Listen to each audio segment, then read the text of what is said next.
Pul kelmasligining 5 ta ong osti sababi. Assalomu alaykum. Psixolog Jahongir yana e'tiboringiz markazda. Bugun pullar haqida gaplashamiz va ong osti bilan pullarni aloqalari to'g'risida suhbat olib boramiz. Like bosing va do'stlaringizga ham ulashing. E'tibor bering, insonga pul nima uchun kelmaydi? Birinchi o'rinda pulga nisbatan, boylikka nisbatan sizdagi cheklovlar. Bruce Lipton ismli mutaxassis tadqiqotlar olib borgan. Mana shu tadqiqotlari davomida aniqlaganki, inson tug'ilganidan 7 yoshgacha aynan har qanday atrof muhitidagi jarayonlarni so'zsiz qabul qilar ekan. Bu nima degani? Masalan, deylik siz 7 yoshgacha hayotingiz davomida atrofda bo'layotgan har bitta jarayonni, atrofda bo'layotgan so'zlarni, fikrlarni, his-tuyg'ularni hammasini ong ostingizga saqlab qolasiz. Deylik, sizni atrofingizda ota-onangiz pul yetishmovchiligi haqida gapirsa, moliyaviy krizislar holati haqida gapirilsa yoki pul tufayli janjallar oilada sodir bo'ladigan bo'lsa, mana shu holatlarni ong ostingizda saqlab qolar ekansiz. Bu Bruce Liptonning ajoyib tadqiqoti va mana shuni oqibatida ulg'ayganingizdan keyin pulga nisbatan sizda cheklovlar shakllanadi. Chunki yoshlik jarayonlaridan pulga nisbatan bloklar shakllangan hisoblanadi. Ikkinchidan bo'ladigan bo'lsa, yetishmovchilik hissi. Insonda pulga nisbatan yetishmovchilik hissi paydo bo'ladigan bo'lsa, u o'zini mana shu pullarga loyiq ko'ra olmaydi. Masalan, shunaqa insonlarni ko'ramiz, qancha pul topsa ham, katta daromadlar topsa ham yetishmaydi. Qanaqadir ko'proq topgisi keladi, ichkarida bo'shliq paydo bo'ladi, qanaqadir o'zini yomon his qilishni boshlaydi. Bu nimadan? Bu yetishmovchilik hissidan hisoblanadi.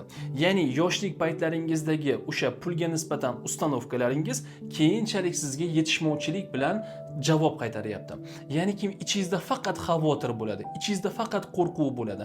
Aynan mana shu xavotir va qo'rquvlar ikkinchi pul kelmasligini ong osti sabablari hisoblanadi. Uchinchi pul kelmasligini asosiy ildizi bu o'z-o'ziga munosabat. Masalan, deylik, o'zingizga bo'lgan bahoyingiz qanchalik yuqori bo'lsa, sizni erishadigan yutuqlaringiz ham shunga yarasha bo'ladi. Lekin o'zingizga bo'lgan baho juda ham past darajada bo'ladigan bo'lsa, natijalar ham xuddi o'shanday bo'ladi. Pul masalasida ham, karyerada ham, omad va maqsadlarda ham. Masalan, deylik, bizni miyamiz biz nimani o'sha qabul qilsak, masalan, deylik, men pulsiz odamman yoki ko'p pul topish menga emas degan ustanovkani, buyruqni beradigan bo'lsak, miya tashqi muhitda xuddi mana shunga mos bo'lgan holatlarni yaratadi. Chunki siz ichingizdan o'zingizni loyiq ko'ra olmayapsiz, tashqi muhitingizda ham xuddi mana shunaqa loyiqsizlik jarayonlari paydo bo'lishni boshlaydi va natijada pullarga nisbatan bloklar, pullarga nisbatan yopilishlar sizda shakllanadi. To'rtinchi sababi bo'ladigan bo'lsa, ong ostida boylikka nisbatan sizda qo'rquvlar shakllangani. Masalan, deylik, shunaqa insonlarni ko'ramiz, kuzatganmiz, pulim ko'payib ketsa do'stlarim meni tashlab ketadi yoki do'stlarim menga xiyonat qiladi yokida ko'p pul odamni buzadi yoki ko'p pulim bo'ladigan bo'lsa uyimga o'g'ri tushadi, kam pul xotirjamlik deb o'zlarini o'zlari ovutib yurishadi. Aynan siz boya tepada aytib o'tganimizdek, qanday e'tiqodda bo'lsangiz, atrofingizda ham xuddi o'shanga mos bo'lgan holat va jarayonlar yaratiladi. Ko'pchilik lotereya o'ynaydi-da. Tadqiqotlar shuni ko'rsatadiki, lotereya g'oliblarini 70-80% deylik katta miqdordagi pulni yutib olishadi.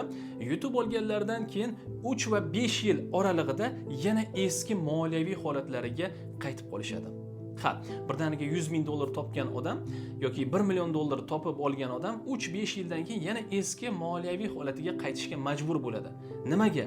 Chunki tashqi tarafdan deylik sizga boylik berilgani bilan tashqi tarafdagi sharoit ichki e'tiqodlarga to'g'ri kelmasa, bu yerda nima bo'ladi? Pul yo'qotish bo'ladi. Sizni ichingizda pulga nisbatan kuchli qo'rquv, do'stub yopiqligi bo'lsa, sizga million dollar kutilmagan joydan kelsa, uni sarflab yo'qotishga harakat qilasiz. Chunki ichki holat uyg'un emas tashqi holatga. Bizda psixologiyada shunaqa narsa borki, ichki olam tashqi olamni aks ettiradi.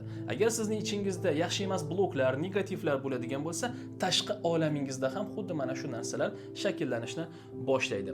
Va 5-ong osti bloki aynan pulga nisbatan bu sizdagi fikrlar, bu sizdagi o'zingizga bo'lgan qarash, dunyoqarash hisoblanadi. Masalan, deylik, tinimsiz tarzda o'zingizni pulsiz odam sifatida, kasodga uchragan, omadsiz inson sifatida ko'rishda davom etsangiz, sizni hayotingizda ham mana shu omadsizliklar ko'payib ketaveradi. Aynan ong osti bloklari mana shunday. 5 ta blokni sanab o'tdik.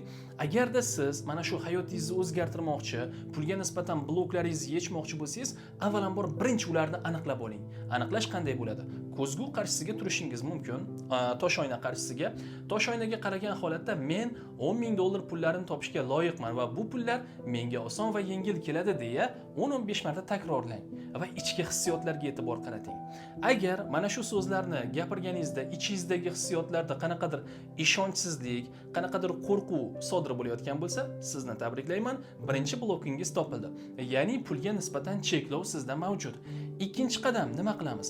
Ikkinchi qadamda maxsus terapiyalar orqali, maxsus raskopkalar orqali mana shu ong ostingizdagi qo'rquvni, ishonchsizlikni o'zgartirish kerak.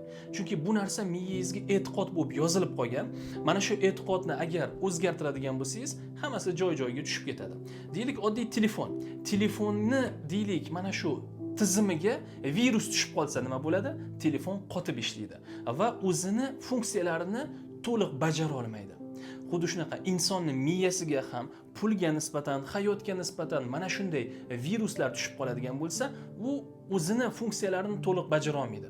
Mana shu virusdan kelib chiqib sizni himoya qilishga harakat qiladi.